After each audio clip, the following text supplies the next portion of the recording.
Bike boat office coat गांव दादरी से मैं मुन्ना बालियान सभी बाइक बोट पीड़ित भाइयों बहनों को मुन्ना बालियान की राम राम। 5 नवंबर 2025 कुछ अपने ठगे धन से संबंधित जानकारी वीडियो के माध्यम से साझा करूंगा आपके साथ। जैसा कि आप सभी को पता ही है, एनसीएलटी के ऑर्डर के बाद हम सभी बाइक बोट पीड़ित भाई बहन अपने दावे लिक्विडेटर के समक्ष फॉर्म के माध्यम से भेज रहे हैं, जिसके चलते जो एक मैंने ग्रुपों में देखा कि हमारे बाइक बोट पीड़ित भाई बहने कि ये समझ में नहीं आ रहा कि फार्म कौन सा भरा जाए, जबकि मैंने पहले ही डाल चुका हूँ कि फार्म जी, सिर्फ फार्म जी ही हमको भरना है। और भरने के बाद लिक्विडेटर के बताए हुए पते पर, जो लिक्विडेटर का जो पता है उसी पर वो भेजना है। वो भी मैंने रात्रि 1 बजे, जब ज़्यादा परेशान लोगों ने मुझे बार बार ये बातें रखी कि हमें पते का भी नहीं पता और फार्म का भी नहीं पता, मैंने पुनः दोबारा फार्म और पता साथ में डाल दिया हर ग्रुप में। मतलब बात ही है, अब बात रहेगी कि सर हमें ये समझ में नहीं आ रहा कि ये फार्म में ये भरा कैसा जाएगा।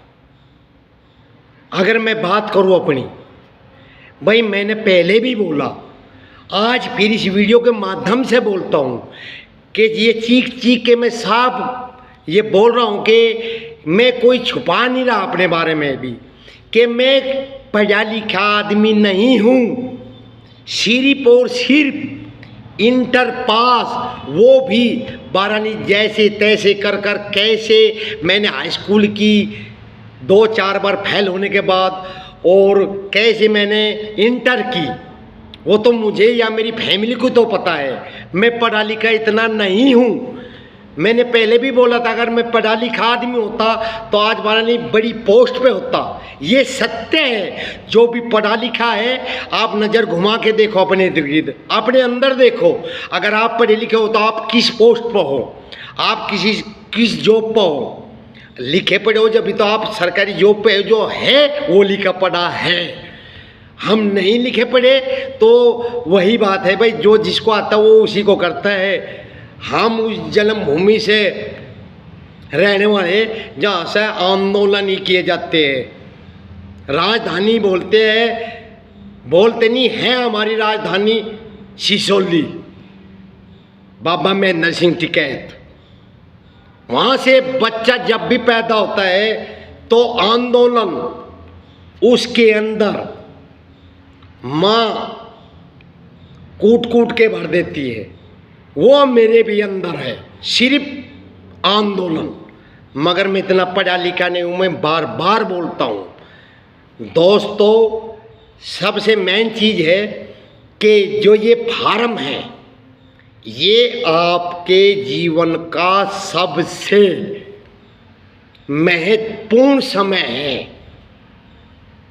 ये फार्म आपके जीवन की खुशियाँ और सपने इससे जुड़े हुए हैं। ये बात आप समझो, क्योंकि जो प्रक्रिया अब आप अपनी एनसीएलटी के समक्ष लिक्विडेटर, जो एनसीएलटी कोर्ट ने, हाई कोर्ट ने जो घोषित किया है, जिसके समक्ष लिक्विडेटर के समक्ष जो हमें अपने दस्तावेज भेजने हैं, अगर इसमें आपकी कोई भी फार्म में कोई भी चीज़ छूट गई या गलती से कोई गलत चीज़ भरी गई और जाने अनजाने में अगर ये फार्म कैंसिल हो गया तो उसका खामियाजा वो ही इंसान समझ सकता है जिसका खामियाजा भुगतेगा। क्योंकि जहां हमें ये 7 साल अपने ठगे धन को पाने के लिए दिन रात कोर्ट कचहरी और एक अंदर ही अंदर दिन रात एक टेंशन हमें अंदर ही अंदर अपने आप को झंझोड़ती है, और जिसके चलते हम दिन रात, हमारे लिए हंसना खुशियाँ ये कोई मायने नहीं रखता, क्योंकि ये सब चीज़ें इस बाइक बोट कंपनी में जुड़ने के बाद उस ठग इंसान ने, जिसने हमको विश्वास में लेकर हमारा जीवन की कष्ट कमाई का हमारा धन ठग लिया हो, जिससे हमारे सपने जुड़े हुए थे, जिससे हमारे परिवार के सपने जुड़े हुए थे, वो सब कुछ बर्बाद कर दिया हो, और अब कहीं जाकर कोर्ट के माध्यम से एक उम्मीद की किरण जो ये सामने आई है, ये लास्ट स्टेप है, इसके बाद कुछ नहीं। इसलिए भाई मतलब बात ऐसी है,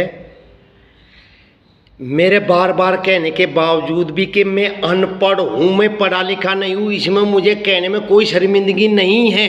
मैं जैसा हूँ, जब मैंने बोला कि मेरे को इस फार्म में के अंदर क्या भरना है, ये मानो कि जैसे भैंस के आगे बीन बजाना, ये सत्य है। मुझे अपने परिवार में बताने में कोई हिचकिचाहट नहीं, ना कोई शर्म, क्योंकि मैं अपने परिवार के साथ में जो भी 7 साल गुजारे, जो संघर्ष किया और जो सहयोग, जो आशीर्वाद इतने बड़े परिवार का मुझे मिला और साथ, तो उसके सामने में कोई भी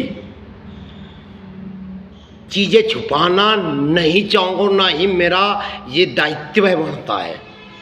सर्वप्रथम मैं आपसे हाथ जोड़ के प्रार्थना करता हूँ, कोई भी बाइक बोर्ड पीड़ित भाई बहन किसी के भी भरे हुए फार्म को नकल करके मत भरना। आप अपने फार्म को कंप्यूटर के द्वारा निकलवा कर उसको किसी लिखे पढ़े विशेषज्ञ वकील से, अपने जानकार से अच्छी तरह समझ कर उसको भरे स्टेप बाय स्टेप, क्योंकि मैंने पहले भी बोला था कि वकील के से ही आपकी कार्रवाई का ये विवरण भेजना सबसे अच्छा रास्ता है, उससे बेटर रास्ता और कोई नहीं है। क्योंकि वकील के पास आपको बाद में भी जाना है, क्योंकि फार्म भर के डालने का ही काम नहीं है, इसके अंदर जो लास्ट में जो एफिडेविट जहाँ पर लिखा है, उस एफिडेविट की नोटरी करानी है, और वो सिर्फ और सिर्फ वकील करेगा। इसलिए अपने अच्छे लिखे पढ़े विशेषज्ञ वकील के पास जाकर फार्म को समझे, उसके बाद पढ़े, उसके बाद वकील द्वारा उसकी नोटरी करानी अनिवार्य है। ये बात पॉइंट नोट कर ले, जिसके बारे में अभी तक किसी ने कोई बात नहीं की। सिर्फ क्या कि कोई एक टेम्परेरी फार्म भर दो, बालियान साहब जी और सुरेश भट्ट साहब आप, और डाल दो। फार्म भरने की बात अगर मैं बात करूं, ये अधिकार हमको नहीं दिया गया है कानून में भी, क्योंकि अगर लिखतम में हम कुछ भी फार्म डालते हैं भर के, अगर किसी बार कारणवश किसी भी पीड़ित भाई बहन का उसको देखकर कोई फार्म भेजने के बाद अगर डिस्क्वालीफाई कर दिया जाता है, यानी कि कैंसिल अगर कर दिया जाता है, तो सबसे बड़ा दोषी भेजने वाला टेम्परेरी फार्म भरकर वो होगा, जिसके खिलाफ कार्रवाई भी की जा सकती है, और वो अनिवार्य करनी भी अनिवार्य है। इसलिए कानून के दायरे में मानक को समझते हुए वकील के माध्यम से ही, अगर खुद जानकारी नहीं है तो उसे समझे, उसके बाद पढ़े, उसे भरे, और उस फार्म में जो लास्ट में जो उसका एफिडेविट की जो नोटरी करानी है वो अनिवार्य। मैं दोबारा पुनः फिर बोलता हूँ, वो नोटरी कराने के लिए आपको वकील के पास जाना ही पड़ेगा। और जब जाना ही पड़ेगा तो क्यों ना हम लोग ये जो बार बार के ग्रुप में आप डाल दो, इससे रिलीफ मिलेगी, उससे अच्छी तरीके से भर लेंगे, क्योंकि वो गलत रास्ता है बिल्कुल। ये बात तुम समझ लो। क्यों नहीं समझने मेरी बात? ये हाथ जोड़ कर मैं कह रहा हूं कि किसी के भरे फार्म को देख के मत भरो, लिखे पढ़े विशेषज्ञ के द्वारा ही उससे गाइडलाइंस लेकर वकील के माध्यम से इसको भरो। रही बात जो अधिकार हमको नहीं है, उसके लिए मैं क्षमा चाहूँगा, उसके लिए मैं असमर्थ हूँ सुविधा देने के लिए। और मैं हाथ जोड़ कर आपसे अपील करता हूँ कि मुन्ना बालियान और सुरेश भट्ट जी को इसके लिए बार बार फ़ोन कॉल ना करें। सब कुछ ब्यौरा हमने दे दिया है और आज भी आगे की प्रक्रिया कैसे करनी है वो बता दी है। साथ में मैं लास्ट में अपनी बात ख़त्म करने से पहले मैं धन्यवाद करना चाहूँगा पूरी टीम का, उन नौजवान साथियों का, ग्रेजुएट नौजवान अपने भाइयों का, जिन्होंने जिसको जो काम दिया बखूबी उन्होंने निभाया और इस अनपढ़ आदमी को वो चीज़ें समय समय पर दी, ताकि मैं जो अपने परिवार की जो बीच की कड़ी उस जानकारी देने के लिए वो चीज़ मुझे उपलब्ध करे। और मैंने वो अपना कर्तव्य समझते हुए मैंने वो आप तक का पहुँचाई ग्रुपों के माध्यम से। इससे ज़्यादा मैं आपकी या भट्ट साहब कोई भी सुविधा नहीं कर सकते, इसलिए मैं धन्यवाद करना चाहूँगा पूरी टीम का। और मैं ऋणी हूँ, मैं धन्यवाद करता हूँ, कोटि कोटि प्रणाम करता हूँ उस महान शख्सियत को, सुरेश भट्ट जी को मैं धन्यवाद करता हूँ। उन शख्सियत को, नौजवान साथियों को, उनको कोटि कोटि प्रणाम करता हूँ जिन ग्रेजुएट नौजवान भाइयों ने दिन रात अपने कर्तव्य को समझते हुए, फर्ज को निभाते हुए बखूबी हम पीड़ितों का साथ दिया और हमें जानकारियाँ समय समय पर देते रहे। मुन्ना बालियान को और जो मैं आप तक का पहुँचा रहा, धन्यवाद उनका है, मैं ऋणी हूँ उनका। और साथ में मैं ऋणी हूँ अपने सुरेश भट्ट जी का, और मैं ऋणी हूँ अपने गुरु भाई जिसने मुझे समय समय पर मेरी परछाई बनकर दिन रात मुझे समय समय पर मुझे इस संघर्ष में, 7 साल के संघर्ष में मुझे समय समय पर मार्गदर्शक किया। मैं गुरु भाई के चरणों में, उस गुरु को नाते में भाई लगता है, मगर वो मेरा गुरु है, भगवान होता है, गुरु समान है मेरा, गुरु सम्मान नहीं, वो मेरा गुरु है। मैं नाम ओपन नहीं करूँगा, समझ चाहूँगा, वो उसे खुद पता लग जाएगा वीडियो के माध्यम से।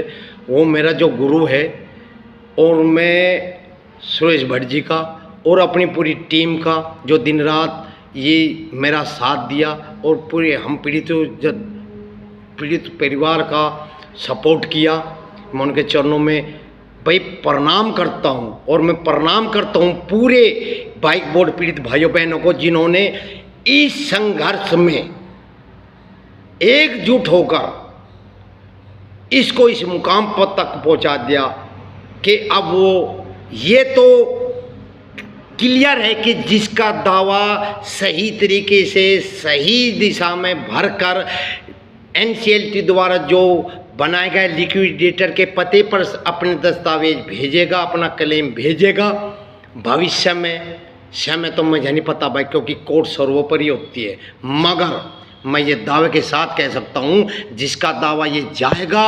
100% एक न एक दिन ये हमारा ठगा धन हमें वापस मिलेगा। इन्हीं शब्दों के साथ मैं अपनी वाणी को विराम देता हूँ। जय हिंद, जय भारत, राम राम।